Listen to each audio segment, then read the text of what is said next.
Käes on 13. aprill ja kell on 9:42.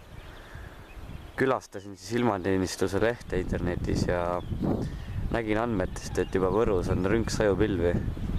Samas on ka meil siin ilmunas konvulsioon ja osad rünkpilved on juba välja ilmunud. Paari tunni pärast peaks Lääne-Eesti poolt lähenema vihmasadu.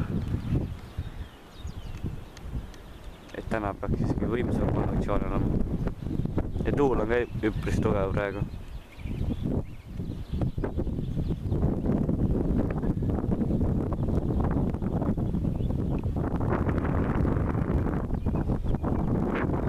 Lääne jääb meil sinna poole hetkel.